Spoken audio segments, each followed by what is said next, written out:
Hi every one welcome back. അപ്പോൾ കുറച്ച് ദിവസമായില്ലേ അപ്പോൾ എൻ്റെ മടി പിടിച്ച കുറച്ച് ദിവസത്തിന് ശേഷമുള്ള ഒരു ദിവസമാണ്.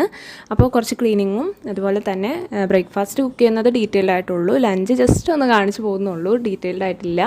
കാരണം അത്ര സംഭവബഹുലമായിട്ടുള്ള ഒരു കുക്കിംഗ് ഒന്നും ആയിരുന്നില്ല.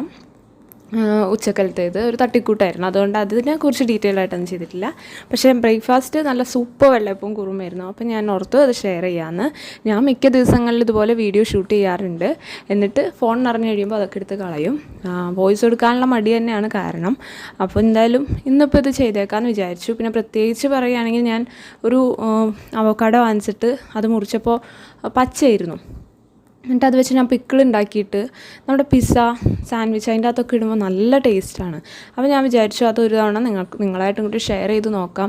ഒരു ഡിഫറെൻറ്റ് സംഭവമാണല്ലോ. അപ്പോൾ നിങ്ങളാരെങ്കിലും അറിയാതെ ഓപ്പൺ ചെയ്ത് പോവുകയാണെന്നുണ്ടെങ്കിൽ ഇങ്ങനെ പിക്കിളാക്കിയിട്ട് പിസ്സയിലൊക്കെ ഇടുകയാണെന്നുണ്ടെങ്കിൽ നല്ല ടേസ്റ്റാണ്. നമ്മുടെ ഈ മുളക് അതുപോലെ അച്ചാറിട്ടിട്ട് അത് ആഡ് ചെയ്യുമല്ലോ പിസ്സയിലും സാൻഡ്വിച്ചിലൊക്കെ, ആ സെയിം ടേസ്റ്റ് തന്നെ, കുറച്ചൊരു വ്യത്യാസമുണ്ട്, അങ്ങനെ ഒരു ടേസ്റ്റാണ്.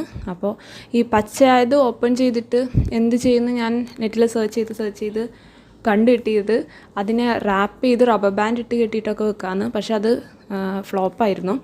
അങ്ങനെ കണ്ടുപിടിച്ചൊരു പിക്കിളാണ്. അപ്പോൾ അതും ഷെയർ ചെയ്യാം. പിന്നെ എപ്പോഴും എൻ്റെ രാവിലെ എഴുന്നേൽക്കുക, ജേണൽ എഴുതുക, ചില ദിവസങ്ങളിൽ രാത്രി ചെയ്ത് നോക്കും, രാവിലെ എഴുന്നേറ്റ് ജസ്റ്റ് നോക്കുകയുള്ളൂ. അപ്പോൾ ബ്രേക്ക്ഫാസ്റ്റ് എന്താ, ലഞ്ച് എന്താ, ഇമ്പോർട്ടൻ്റ് ആയിട്ട് ചെയ്യേണ്ട കാര്യങ്ങൾ എന്താണെന്നൊക്കെ നോക്കി അതൊക്കെ എഴുതിയിട്ട് പിന്നെ കുറച്ച് നേരം ഇരുന്ന് പഠിച്ചു. ഹസ്ബൻഡ് കുറച്ച് നേരം പുള്ളിയുടെ കണക്കൊക്കെ നോക്കി, അപ്പോൾ ഞാനും കൂടെ ഇരുന്നു. അങ്ങനെയൊക്കെ കഴിഞ്ഞ് പയ്യാണ് എൻ്റെ ഒരു മോർണിംഗ് സ്റ്റാർട്ട് ചെയ്തത്. അപ്പോൾ ഞങ്ങളങ്ങനെ ഇരുന്ന സമയത്ത് ചായയും ബിസ്ക്കറ്റൊക്കെ കഴിച്ചിരിക്കുന്ന സമയത്താണ് ഞങ്ങൾക്കൊരു കൊറിയർ വന്നത്. അത് സ്റ്റാൻലി എന്ന് പറയുന്ന ബ്രാൻഡിൻ്റെ മൾട്ടിപർപ്പസ് സ്റ്റൂളാണ്. ഇതിൽ സ്ക്രൂ ഡ്രൈവർ ഉണ്ടാവും, നമ്മൾ സോഡയുടെ മൂടിയൊക്കെ പൊട്ടിക്കുന്ന അതുണ്ടാവും, പ്ലക്കർ ഉണ്ട്, അങ്ങനെ കുറേ സംഭവങ്ങളൊക്കെ ഉണ്ട്. എന്തായാലും ആ ടൂളിൻ്റെ ഡീറ്റെയിൽസ് ഞാൻ ഡിസ്ക്രിപ്ഷൻ ബോക്സിൽ കൊടുക്കാം. പറ്റുകയാണെങ്കിൽ അതിൻ്റെ ലിങ്ക് കിട്ടുകയാണെങ്കിൽ അതും ഇട്ടേക്കാം. അപ്പോൾ ഇന്ന് കുറുമക്കറിയാണ്. കുറുമക്കറിക്ക് ഞാൻ ഗ്രീൻ പീസ് കുക്കറിലൊന്ന് വേവിക്കാണ്ടാണ് തലേദിവസം വെള്ളത്തിലിട്ട് വെച്ചതാണ്. സോ നമ്മുടെ വെള്ളയപ്പം ഇതാണ്.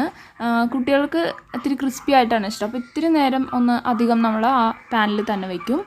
പിന്നെ എനിക്ക് നല്ല സോഫ്റ്റ് ആയിട്ടുള്ളതാണ് ഇഷ്ടം, അതുപോലെ പാട പോലെ ഇരിക്കണം. എനിക്ക് അങ്ങനത്തെ വെള്ളയപ്പമാണ് ഇഷ്ടം. അപ്പോൾ എനിക്ക് അങ്ങനെ ഉണ്ടാക്കും. ഹസ്ബൻഡിന് രണ്ടും പ്രശ്നമൊന്നുമില്ല. അപ്പോൾ ഞാൻ രാത്രിയിലത്തേക്ക് വേണ്ടിയിട്ടും കൂടി വെള്ളയപ്പം സെറ്റാക്കി വെച്ചു. പക്ഷേ രസം എന്താ വെച്ചാൽ, ഞാൻ പറഞ്ഞില്ലേ കുറുമക്കറി കുറച്ച് അടിപൊളിയായിരുന്നു. അപ്പോൾ കുറുമക്കറി തീർന്നു പോയി, പിന്നെ വെള്ളയപ്പം മാത്രമാണ് ഉണ്ടായിരുന്നത്. അപ്പോൾ പിന്നെ എനിക്ക് വേറെ കറി ഉണ്ടാക്കേണ്ടി വന്നു രാത്രി. കുറുമ ഉണ്ടാക്കുന്നതിന് വേണ്ടിയിട്ട് ഞാൻ പൊട്ടറ്റോ, ക്യാരറ്റ്, ബീൻസ്, സവാള, തക്കാളി ഇതാണ് ഇടുന്നത്. ചിലർ ഇഞ്ചി വെളുത്തുള്ളിയൊക്കെ ഇട്ടിട്ട് ഉണ്ടാക്കും കേട്ടോ. ഞാനിതൊന്നും ഇടുന്നില്ല. അതുപോലെ പട്ട, കറുകപ്പട്ട, ഏലക്കായ, കരയാമ്പോ, ആ സംഭവങ്ങളൊക്കെ കുറച്ചിട്ടിട്ട് കുരുമുളകൊക്കെ ഫുള്ളായിട്ടൊക്കെ ഇട്ടുണ്ടാക്കുന്നതൊക്കെ കണ്ടിട്ടുണ്ട് ഞാൻ നെറ്റിൽ. പക്ഷേ എനിക്കത് ഇഷ്ടമല്ല. അത് നമ്മൾ കഴിക്കുന്ന സമയത്ത് അത് കടിക്കുമ്പോൾ ഒരു രസക്കുറവ്. അപ്പോൾ ഞാൻ അതിന് പകരം ഗരം മസാല ഇടും. സോ സവാള വഴന്ന് കഴിയുമ്പോൾ തക്കാളി ഇട്ടിട്ട് പച്ചമുളക് ആദ്യം ഇടും. അതും ഒന്ന് വഴറ്റിയെടുത്തതിന് ശേഷം മല്ലിപ്പൊടി ഇടും. ഞാൻ 2 ടേബിൾ സ്പൂൺ ഇടുവേ. പിന്നെ ഇതിൽ കുരുമുളകിൻ്റെ എരിവായതുകൊണ്ട് എരിവിനനുസരിച്ചിട്ട് നന്നായിട്ട് കുരുമുളക് ഇട്ട് കൊടുക്കും. പിന്നെ മഞ്ഞൾപ്പൊടിയോ മുളക് പൊടിയോ ഒന്നും നമ്മൾ ഈ ഒരു കുറുമയിൽ ആഡ് ചെയ്യുന്നില്ല. അപ്പോൾ എൻ്റെ വീട്ടിൽ ഉമ്മച്ചിയടക്ക് മുമ്പൊക്കെ ഉണ്ടാക്കി തരുമായിരുന്നു, പിന്നെ ഉമ്മ ഉണ്ടാക്കാറില്ല. അപ്പോൾ ആ ഒരു ടേസ്റ്റ് മനസ്സിൽ വെച്ച് ഉണ്ടാക്കിയിട്ട് എനിക്കിഷ്ടമുള്ള ഇപ്പം നിലവിൽ ഓടിക്കൊണ്ടിരിക്കുന്ന കുറുമ റെസിപ്പിയാണിത്.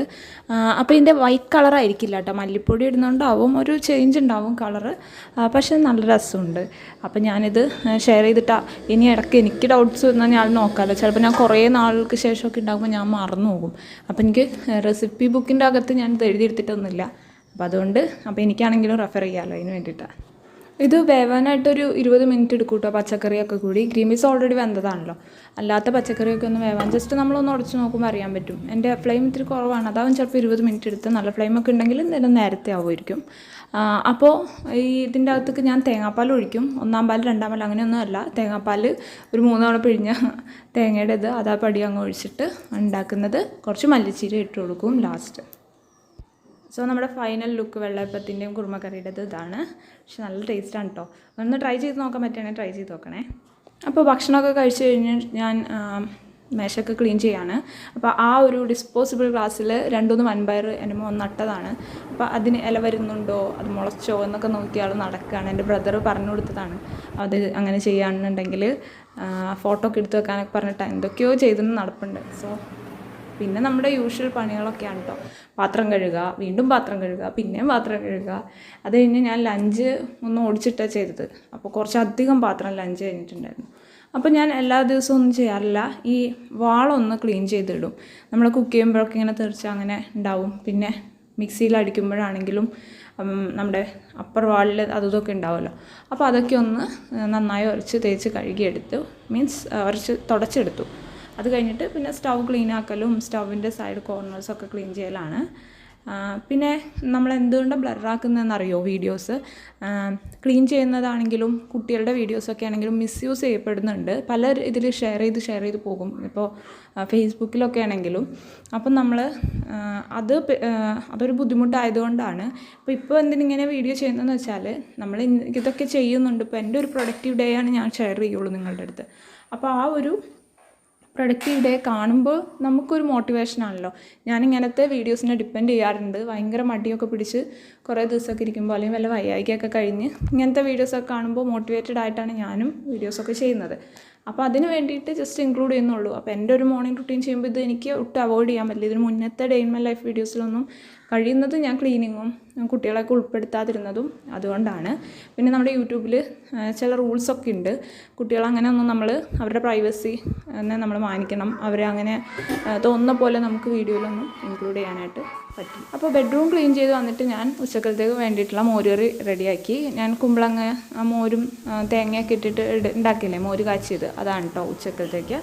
അപ്പോൾ അത് കഴിഞ്ഞിട്ട് വെണ്ടയ്ക്ക തോരനും ചീര ചിക്കി ഇതൊക്കെയാണ് ഉച്ചക്കലത്തേക്ക്. അതും അവിടെ ഞാൻ റെഡിയാക്കി വെച്ചിട്ടാണ് ക്ലീൻ ആക്കാനായിട്ട് പോയത്. അപ്പോൾ ഇനി നമുക്ക് നമ്മുടെ പച്ച അവോക്കാഡോ എങ്ങനെ പിക്കിളാക്കും എന്ന് നോക്കാം. വേറൊന്നുമില്ല, അതിൻ്റെ തൊലി കളയുക, അതിൻ്റെ കുരു മാറ്റുക. അതെങ്ങനെ ഇതാക്കുന്നതെന്നൊക്കെ യൂട്യൂബിലുണ്ട് കേട്ടോ. എങ്ങനെ അത് മുറിക്കണം എന്നും കുരു എങ്ങനെ കളയണമെന്നും എങ്ങനെയാണ് പഴുത്തിട്ടുണ്ടോയെന്ന് അറിയുന്നതൊക്കെ ഉണ്ട്. ഇപ്പോൾ എന്തെങ്കിലും കാരണം വെച്ചാൽ അറിയാതെ പച്ചയാണ് നിങ്ങൾക്ക് കിട്ടിയത്, പഴുക്കുന്നില്ല, അങ്ങനെയൊക്കെ ഉണ്ടെന്നുണ്ടെങ്കിൽ ഇതുപോലെ പിക്കിളാക്കാം. വളരെ സിമ്പിളാണ്. 1 ഗ്ലാസ് വെള്ളത്തിന് 1 ഗ്ലാസ് വിനാഗിരി എടുത്തിട്ട് അതിനകത്തേക്ക് 3 ടേബിൾ സ്പൂൺ പഞ്ചസാരയും 3 ടീസ്പൂൺ ഉപ്പിടുക. എന്നിട്ട് അത് നന്നായിട്ട് തിളക്കുന്ന സമയത്ത് അല്ലെങ്കിൽ നമുക്ക് അവക്കാഡോ ഇട്ടിട്ട് ജസ്റ്റ് ഒന്ന് തിളക്കുമ്പോൾ അതിൻ്റെ കളർ ജസ്റ്റ് ഇങ്ങനെ ചേഞ്ചായി വരും.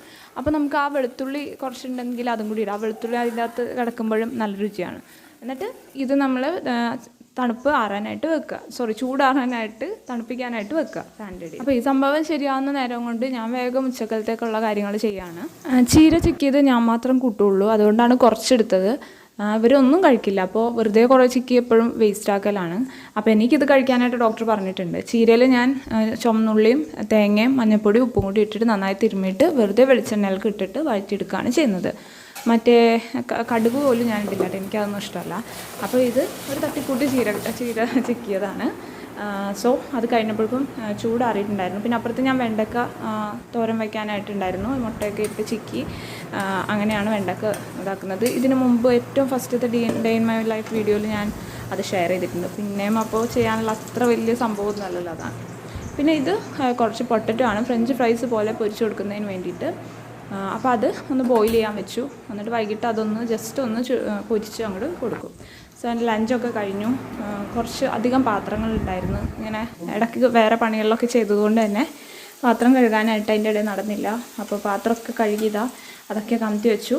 പിന്നെ ഞാൻ രാവിലെ മുതൽ ഉച്ച വരെ ഒന്ന് തുടച്ചാണ് ഷെയർ ചെയ്യാമെന്ന് വിചാരിച്ചിരുന്നു. അപ്പോൾ ഇത്രേ ഉള്ളൂ. ഇതൊക്കെ കഴിഞ്ഞ് ക്ലീനിങ്ങൊക്കെ കഴിഞ്ഞ് ഞാനൊന്നും വീട്ടിൽ ഇച്ചിരി നേരം കിടന്ന് ഉറങ്ങി എഴുന്നേറ്റ് വന്നപ്പോഴേക്കും എൻ്റെ വീട് പഴയതിനേക്കാൾ പിന്നത്തെ അവസ്ഥയിലാക്കി വെച്ചിട്ടുണ്ടായിരുന്നു. അവർ കളിക്കാണ്ടിരിക്കുന്നത് എൻ്റെ പാത്രങ്ങളൊക്കെയാണ്. അവരുടെ ടോയ്സ് ഒന്നും അവർക്ക് വേണ്ട.